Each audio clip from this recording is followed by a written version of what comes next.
Demons. Oh my gosh. Okay, so unexpected. Dong, dong, dong, dong, dong, so. Does it? I was down, but now I'm. Hey. Hey guys. Welcome to the first Girls on Fire for Jesus podcast. I'm Ariel, and this is Sarah. And we have decided that we're just gonna Make videos of us yapping. Yep. About Jesus. So Sarah's got some questions for us. So let's just dive right in. Are they generated by ChatGPT? Maybe. You may never know. Okay, icebreakers first. I feel like a lot of these that you actually have to think about. Oh. Okay, go. Okay, we'll just start with what worship song makes you cry instantly, and which one makes you dance like nobody's watching? Oh. Okay, wait. If you don't have your answer, I kind of do. Okay, go. Okay, the cry one, when it's like during like a sermon at church, either Give Me Jesus or Forever Ooh. Yahweh.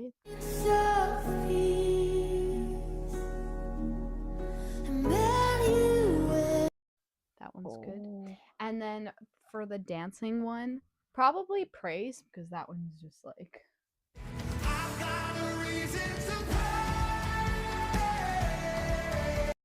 classic. But What is that song that's like, and their children, and their children, and that one makes me cry every time. Specifically, okay. one that Wait. makes me dance. Wait, what is that one called? I actually don't know.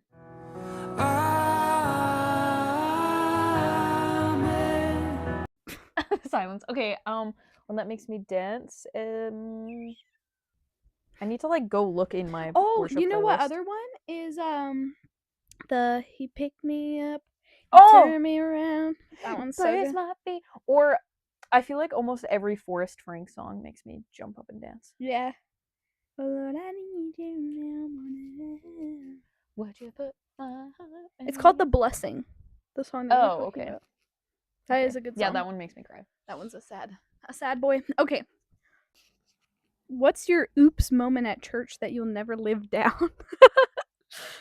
I'm trying to think. I know I have one, but I don't know what it is. I know. Oh my gosh, from my childhood. Okay, so at my church in kids class, you can raise your hand to give your life to Jesus. And if you do that, they give you a gift bag that has like a mini Bible, like some like I don't even know what they give you because it's been so long, but they give you a little gift bag. So when I was younger, I lifted my hand for the first time. I don't even know how old I was, but I have a core memory of this. Then I got my bag. Then something happened to my bag, like my brother stole it or something, and my Bible went missing. Like they give you a mini Bible, and it went missing. So I was really peeved. So then the next week at church, I was like, oh, I'll just raise my hand again and get another gift bag, and they won't know because the kids' ministry volunteers were different that week. So I was like, they'll never know. And they knew? They knew because they write it down so that they know what kids have given their life to Jesus. Oh, my And so word. then I got a talking to from one of the pastors, and they were like, do you know how this works, Avriel? Like, you only need to do it once. That is actually crazy. Anyways, that's like core memory. Traumatizes me a little bit. Okay, I don't actually. I don't know. I feel like. I don't know, but I know that it was something. It had something to do with like I kicked someone by accident in the row in front of me or something like that. But I don't actually know like this Oh my like a gosh. specific moment. We were looking at this one earlier. If Bible characters had Instagram, who would be the best at reels? John. Yeah. Honestly. I'm trying to think. Is John the Baptist the same guy as best. John in the gospel? No. What? Wait. Yeah. No. Wait. Is he? No, because John the Baptist was before Jesus, was he not? Yeah. And then Jesus came, and then But John, the gospel. the gospel was Oh. a rando. So it would be John from the gospel. Wait, are you would sure? be the best at reels. I think so. I don't know. Ask chat. What the heck? Wait, no, because Guys, help. wait. If John the Baptist came before Jesus, though, You're moving the camera. Sorry. Get your dogs away. if John the Baptist came before Jesus, and that was written about when Jesus was here, I don't know.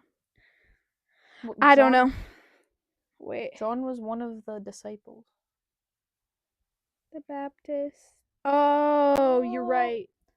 So he couldn't have been John the Baptist. I feel like there's a lot of Johns. No, and John the John. Apostle and John the Baptist are not the same person. Okay, that's what I thought. So John Yeah. the Apostle would be the best at reels. Yeah. Who do you think? I think so too. Is there anyone else? I feel like maybe. Why do I feel like Esther would be good at that? I was actually about to say that. She'd be I like. keep moving the camera. She'd be like. I don't know. She'd be like, okay, guys, so we're here, and we're about to free, everyone. Yeah. Okay. Okay. Have you seen those AI videos from like Bible characters if they were like vlogging? Yes. So funny. Yeah, I think AI videos are funny. Okay. Whoa, we're about to like completely like switch faith in real life. Okay. This is like such a big shift from what we were just talking about. Okay. How do you keep your faith strong when life feels chaotic? Oh. I Okay, don't. well, No, I'm kidding. easier said than done. Let me give you a little. I'll preach a little bit. Mm. Wait, what was the question? How do you keep your Chaotic. faith Oh, strong when okay, life okay. feels chaotic? Okay, so the best way to do that is when life isn't chaotic, instead of just like letting your relationship with Jesus fade, you need to have it strong even when life seems like it's going amazing. You need to continue having it strong because your relationship with Jesus is not going to get strong all of a sudden when life starts feeling chaotic, which is what Mhm. lots of people do. They wait till it gets like scary and then they're like, "Oh, let me get my relationship with Jesus in check." But it's a lot harder if you don't already have that foundation. True. I would agree. I also think I agree. I don't know, it's also being disciplined though. Like when life feels chaotic, like trying to like I know that I'm guilty for like when life feels chaotic, I kind of just like distance myself. Like I feel like a lot of people will say that they're the opposite. They're like when life gets hard, that's when they reach out to God, and then when things are good, they just like stop, which I have been guilty of before, but I think that I personally have a hard time like acknowledging issues and like feeling like I can go to God about them sometimes. And so I think I'm preaching to myself as well, but to rely on God and like seek him first when you're going through those struggles instead of like just looking for advice from all your friends or and that's not that that's necessarily a bad thing. It's just like if that's what you're going to first and you're not really going to God about those issues that you're having, then you're never going to have any peace about your situation. So. Amen. Oh. Okay. Oh. What's a verse that has completely changed how you see yourself? Not gonna lie, I don't have a lot of verses memorized, so I don't know. But like I feel like if the question was like what is a verse that has changed your life or like helped you in another circumstance, then I would know. But like for how I see myself, I don't really know. I don't know. I don't know either. I like the one that talks about how it's a classic and all the Christian girlies know it, but it's like the one about being worth more than rubies or whatever. But I wouldn't say that one's necessarily changed how I view myself. I don't think it was ever a specific verse for me that helped me with like confidence problems. Skip. Okay. Share Skip a time to when the bit. God answered a prayer in an unexpected way. Why is my brain cells not brain celling right now? I know. In an unexpected way. I feel like God always moves in kind of unexpected ways, to be honest. Help. Help! Help! I don't know. I don't know.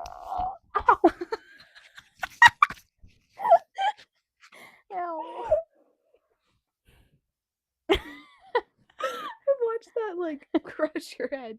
It was like That's like when when people tell you not to wear a claw clip while you're driving. so it doesn't It'll go go through your into skull. Okay, I back- literally can't think. Help. I don't know. Unexpected. In Sorry. an unexpected way. That's what's holding me. Oh, I'm touching. Peep. Wait, show them. April pierced my ears today. They look really ugly. It was right now actually because kinda they're traumatic, They're like though. the ugly piercing earrings, but It was kind of traumatic. I'm it, sorry. yeah, it got stuck in the gun, and then she was like, "I can't get it out," and I was like, "Ah, it hurts." Except she pierced my ears with that same gun. Like, Yeah, but they couple months came ago. out of the gun. Okay, Okay, I don't know. Skip this. wait. Skip this. Okay, then why don't we change it? How about like just like a prayer that God has answered for you, that's like stuck with you? Because for me, it's the unexpected that's getting me.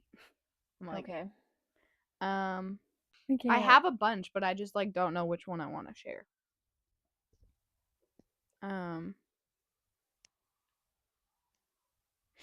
You know what? I've talked about this one a lot with like a lot of my friends, but the way that God removed all of my old friend group and like how like peaceful that was though, and how there wasn't any like major drama that came with it. When I first gave my life to Jesus, like not just my parents' faith, but like my own, I had like a friend group and I loved them a lot, but there was just a lot of issues there, and I was being led into like a lot of sin, and because I wasn't like really grounded in my faith yet, I didn't have enough self-control for it. So I had prayed at the ripe age of like 15 and asked God to just like remove those people that were distracting me, and he did, and they distanced themselves. I guess that does answer the first question because I wasn't expecting it to go down like that. Boom. I thought it was gonna be like some like 5 big big crash booms. berm and for like everyone to have a big fallout, but it wasn't, and they kind of just distanced themselves and I distanced myself, and we're still on really good terms. I just don't talk to any of them anymore. That's mine. Okay. Your turn. On a totally different note, Whoa. I don't even remember when this was, but I think it might have been sometime last year actually. So Mhm. like pretty recently. I was just like sorry. I was More paying for more opportunities to how do I more opportunities to okay, more opportunities to like make money, to get like my financialness in check. And then I was like, oh, I'm gonna steward my money. Awesome. And then you know what's interesting is I didn't even realize that my prayer was answered because all of a sudden I was getting a bunch of jobs and I was working a lot. And then I started complaining about it, probably to you. I was like, my life's Yeah. so busy, I Actually, work all yeah, the you time. did. But it was literally an answer to prayer, like what's Yeah. going on here. So that was That's sus. good. Well, that not that part, but like the part where you prayed and you saw that Yeah. happen. Afterwards though, like Mhm. after, I was like, maybe I should Dang. stop complaining. Yeah. Okay. Good. Good. How do you mix faith? Wait. You interrupted me with your sniffles. Okay. How do you mix faith with everyday goofy normal life? Goofy? Chat, what are you doing? School, work, Target runs. We don't have Target, but like how do you mix your faith in with your daily like regular Well, let's rhythms? just say last year I was not prioritizing my faith. During grade 12, I was not prioritizing my faith Yeah. enough. Facts, me too. So what I can give you is that you just need to chill and not make your life so busy, because that's what I did. I was working. That's exactly what I did I was too. working a lot. I was like grade 12 was just grade 12, and then like the whole graduation season, I was cooked. There was no working on my relationship with Jesus there. Yeah. I was kind of the same way, to be honest. I didn't like, okay, I'm not gonna say like I like didn't just shove Jesus under the rug entirely and like stop praying and things like that, but like my heart posture and my heart focus on things was not him whatsoever. And I put things above him a lot, whether that was like with some of my relationships that I had or schoolwork was a big problem this year for me. The first semester was okay, but like the second semester, just like stressing about trying to get everything done for, before you graduate and stuff, I just stressed myself out and I left. I had time to prioritize God, but I didn't make the time. Like, I didn't put him first. And so, yeah. So, tying into the question, then, I think it's kind of like, even if it's something small, like including him in everything. So, like, what I did back in the fall when I started work again was, and what I'm going to do now, is every time I'd pray in the car on my way to work and just be like, God, just be with me today. Help me be good to the kids. Yeah, and just like basically just bringing him into everything. Or like randomly, I'd just be like, I don't really know what to shop for today, God. Like, help me with that. And I think, Target runs. yeah, I think it's just like those small things is kind of what helps build that relationship, especially when you're busy. Like, you don't have to throw God out the door just because you have not a ton of time. And if that is the case, and that's what you're feeling like, and you're going to sacrifice something and it's going to be your faith, then you need to sacrifice something else and stop being so busy. Yeah. Actually, going off of what you said, one of my favorite things to do in the car, like on the way to work when I'm like, or just like anytime in the car, just to like chat. Yeah. I know. And sometimes I think we're definitely guilty, like our generation is, we love to listen to music in the car, but sometimes that like break of silence is a really good opportunity to pray. Or like, this is so unserious, but like, have you ever had like such an intense like shift at work, or like for instance when you're working with kids, like something so wild happens that you just drive home in complete silence, like you're not even talking to God, you're just like what you're just like happened? I'm so cooked, like I'm just like complete silence. Yeah. What doesn't kill you makes you stronger. How has your friendship made your faith stronger? Whoa. If we're asking that between me I and feel like it Avriel, should that's go like crazy. I feel like it should go the other way though, almost. How like, has your faith made your friendship stronger? Or well, how has yeah, we could answer it both ways. Yeah. Okay, so first way, how has your friendship made your faith stronger? For me, anyway, Avriel and I, for anybody that doesn't know, we've known each other since like right out of the womb, because our moms were friends before we were born, and our older siblings were friends. But we both grew up Christian, all these things, and we both had like the same rebellious stages of life. So although in some aspects one was having more issues than the other sometimes, we were always in like the same phase. Actually, the fact that we're even friends is like a complete miracle, because there was at one point where all we did was talk crap about it. Yeah. Yeah. So not that that's funny, but now it's kind of funny. Yeah. So I think how has our friendship made our faith stronger is once Jesus came into the picture personally for both of us, I found anyway that there was this push, because we had both seen each other go through all these things. There was this push from both of us that was like, okay, we need to get our lives on track. And I was like, okay, Avriel, push, and then she would be like, Sarah, push, and it was just like a constant motivation from each other because we were both going through it at the same time. Yeah. So. And I don't think if at like what age would that have been when we were like just finding our Jesus? Our Jesus? For us, it was the very beginning of 2023. So we would have been 15. Okay, so like if at 15 we didn't find Jesus, I don't think we'd be friends today. No, we wouldn't have been.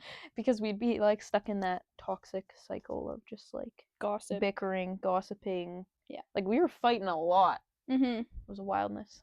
Yeah. And then, okay, I'll kind of let you take the reins for the other way around. So, how do you think our faith made our friendship stronger? Well, now I don't know, because I guess it's kind of the same question.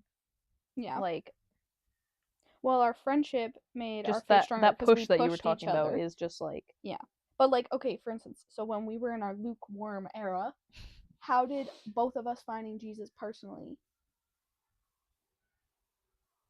in our faith impact our friendship? So like I said that it was the other way around. I was Well- pushing you, you were pushing me to go more into our faith, but how did it do it the other way around? Like how did our faith make our friendship better? Like what changed about us and our friendship once we found Jesus? I don't know. I love how you're like wording this as if like I'm in Sunday school, because I can't understand. Yet I still can't give you an answer. You're like, I don't know. I don't know. Okay. Okay. I think one thing is, well, April, think about our gossip.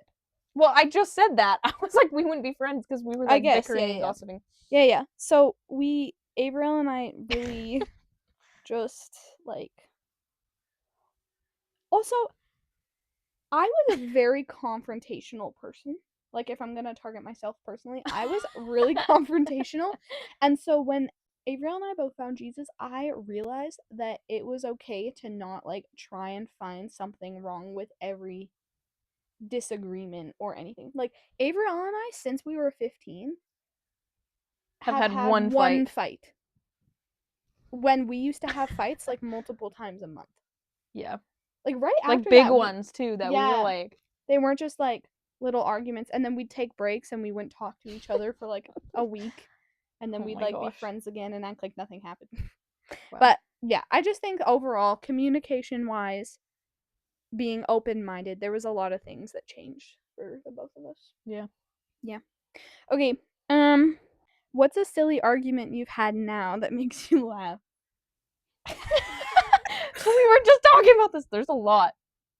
Okay, but Okay, wait. Let's think of like a don't- really. I don't feel like we've had any ridiculous one. silly arguments since we've given our lives. Yeah, to but, like, Jesus, before? But before, like, oh, any of our prank arguments. Oh my gosh. Okay, so how do we even explain this? When we were younger, for some reason, we always used to like pull pranks. And like some on of each them were other? mean. They were like horrible. Like, I don't even know. Like, we'd say something. Like maybe somebody said something about you. Like that would be like the kind Yeah. of pranks we'd pull on each other. Or like it was I'm not like funny. permanently moving away. Yeah, like they weren't funny. They were just like rude and traumatizing. So we got in lots of fights over that, because it would be like once it was revealed that it was a prank, it would be like, Well, What is wrong with you? why would you do that? but And we then, both did it to each I other. know, I so know. it was like, I don't. yeah, so we'd find out, then we'd be actually not. We'd Oh be my mad that the gosh. person pranked us in the first place, and then we go and do it to that same person a couple days later. Or we have a lot of really dumb ones. Those ones were probably the dumbest. Yeah. Or like when we were kids, any sort of fighting over like oh, okay. This just gave me a funny memory. I don't know if Avril remembers this, but when we were little, like probably like 5 or 6, I used to tell her when she'd come over to my house, I'd be like, this is my house, so I get to choose the game. And then when I go over to her house, I would say, I'm the guest, so I get to choose the game. How young were we? I don't remember that. We were like probably like 5, but like I told my parents that, and they were like, I did not raise you like that. I was like, I know, that was just from a different You're a different world. breed. Yeah. Ugh, I have a really bad bug bite, and it's like really itchy. What's something about your walk with Jesus you wish people talked about more? Wait, hold on. You can read it. It's the first one. I will start. For me, it's not gonna lie, it's having lust as a girl. Wait, I was actually about to say Yeah, because everyone talks about men falling into lust, but nobody talks about like women falling into lust, because it's like just as bad. Women. And maybe not like I'm not speaking for like every girl, but Or like worse, because it's not talked about. yeah, So there's no acknowledgement. no. And then it's like, and then it brings this like shame almost, like you can't talk to any other female about it because you don't think that anyone else deals with it because it's just Yeah. not talked about. Yeah. And like I talked to Avriel about it because, like I said, we've grown up with a lot of the same scenarios and like issues, and we've just kind of watched it happen. But like with someone who like I'm newly friends with, or like have only been friends with for a couple years, I'm like, I don't know how to like share this with you because I don't know if you deal with it the same way because nobody talks about it. It's not, and it shouldn't be like normalized to lust as a woman, but it should be normalized to like talk about it, Yeah. you know? Yeah, Yeah. that's my biggest That is thing. actually literally what I was gonna say. Help. Let me Help. see if I can think of something else. Yeah, try and find something else. Sorry, I stole yours. It's okay. It's okay. It's okay. Well, honestly, I think that's like my main thing, that like that was almost like what sent me into the like, oh wait, I need to like figure out what my beliefs are and who I serve, and you know, Yeah, same. because I was like, wait a second, I don't think this is right. Yeah. Or like tying into the lust is like for me, I spent like 3 years trying to find any form of validation from the male species. I like it ties in with the lust because it's like attraction, all these things. And then in our world, we normalize like finding value in things that you shouldn't be. And so keep in mind, my friend group, I was also friends with only guys, like my big friend group. So then on top of that, you hear what all these people think about women, and you're basically told at a young age to like use your body as like an object, or you're not worth more than your physical appearance and all these things. And so I think another thing is we don't talk enough about like body image, but not body image in the way of like, oh, you're fat, you're skinny, like that doesn't matter. I think it's like what is the purpose of our bodies, and we're like using them in a way that honors God, right? Yeah. And also acknowledging, what is the word? Oh my gosh.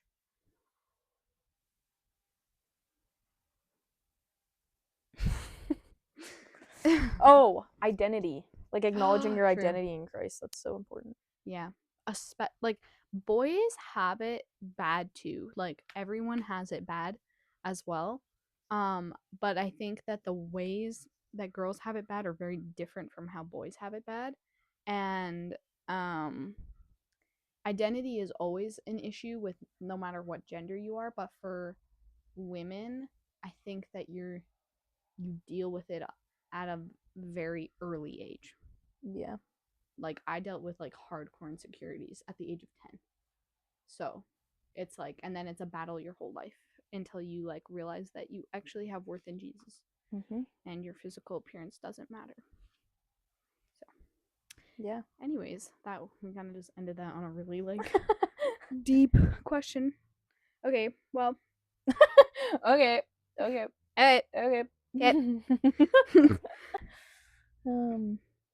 Okay, well, this was Jesus on Fire for Girls. Girls on Jesus on Fire for Girls. Okay, let's me do that is so bad. Okay, well, that was our first Girls on Fire for Jesus podcast. Sorry. Go follow our Instagram. Go follow our Instagram. Let us know in the comments or through Instagram DMs if you have any prayer requests, if you have any questions, if you have any content ideas. Let us know. Please smash that subscribe button. Boom. And we will see you guys next time. Bye. Bye. Bye. Bye. God is good all the time. If he ain't, then you lie.